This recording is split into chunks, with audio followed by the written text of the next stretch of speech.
ఓ అయ్యా, ఏందయ్యా ఇది? ఇది ఎక్కడా చూడలా. వేల రూపాయల కోళ్ళు అలా ఎలా తినేసావయ్యా? మనిషివా లేక మరో గ్రహం నుంచి ఊడిపడ్డావా? ఆయన వాడేదో చెప్పాడు అనుకో, నువ్వేనా ఎలా నమ్మావు? 2 లక్షల లోను కోసం వారం వారం అక్కడ రావడం, కోడిని తినేయడం. ఫామ్లో కోళ్ళు అయితే తరిగిపోతూనే ఉన్నాయి, బట్ లోన్ మాత్రం మంజూరు కావడం లేదు. ఆహా, ఇలా ఉన్నామని మొత్తానికి మోసపోయిన ఆ పెద్దయినా ఆ బకాసురుడిపై రక్షక భటులకు ఫిర్యాదు చేశాడు.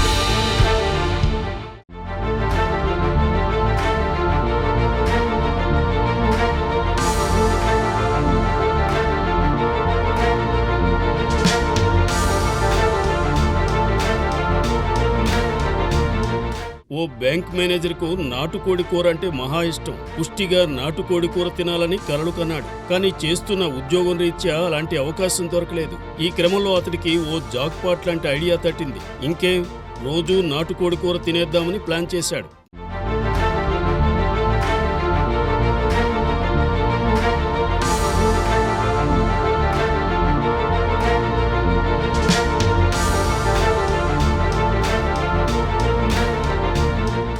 లోన్ ఇస్తానని నమ్మించి ఏకంగా 39,000 విలువ చేసే నాటుకోళ్లు తినేశాడు. ఆకలితో ఉన్న బకాసురుడి మాదిరి కోళ్లను నమిలేసిన ఆ బ్యాంకు మేనేజర్ని తీరా లోన్ గురించి అడగ్గా ప్లేట్ తిప్పేశాడు. దీంతో బాధితుడు లబోదిబోమంటూ నేరుగా పోలీసుల వద్దకు వెళ్లి అసలు విషయం చెప్పడంతో ఈ వ్యవహారం వెలుగులోకి వచ్చింది. ఈ విచిత్ర ఘటన ఛత్తీస్గఢ్ రాష్ట్రం బిలాస్పూర్ జిల్లాలోని మస్తూరి పట్టణంలో చోటు చేసుకుంది.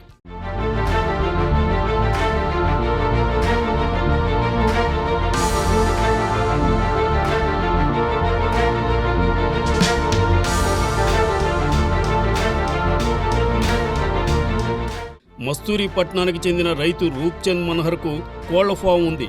తన వ్యాపారాన్ని మరింత విస్తరించాలని భావించిన రైతు స్థానిక ఎస్బీఐ బ్రాంచ్ మేనేజర్ని కలిసి 12 లక్షల లోన్ అడిగాడు. లోన్ ఇస్తానని చెప్పిన మేనేజర్ తనకు నాటుకోడి కూర అంటే ఇష్టమని, తనకు నాటుకోడి తెచ్చివ్వాలని కోరాడు.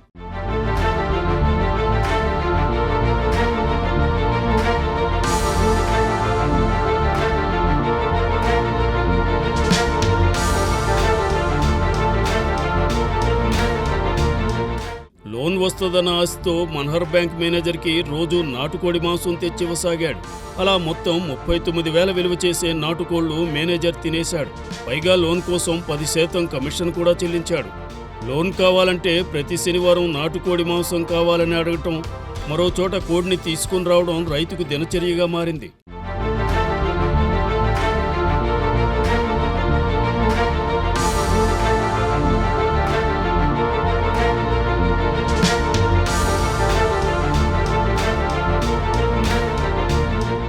అయినా బ్యాంకు మేనేజర్ లోన్ మంజూరు చేయకుండా కాలయాపన చేస్తుండటంతో బ్యాంకు మేనేజర్ తనకు లోన్ ఇవ్వదలుచుకోలేదని భావించి తనను మోసం చేశాడని గ్రహించి పోలీసులకు ఫిర్యాదు చేశాడు. నిందితుడిపై చర్యలు తీసుకోకపోతే తాను ఎస్బీఐ బ్రాంచ్ ముందే ఆత్మహత్య చేసుకుంటానని బెదిరించాడు. మేనేజర్కు ఇచ్చిన కోళ్ల తాలూకా బిల్లులు కూడా పోలీసులకు చూపాడు. దీంతో పోలీసులు కేసు నమోదు చేసి దర్యాప్తు చేపట్టారు.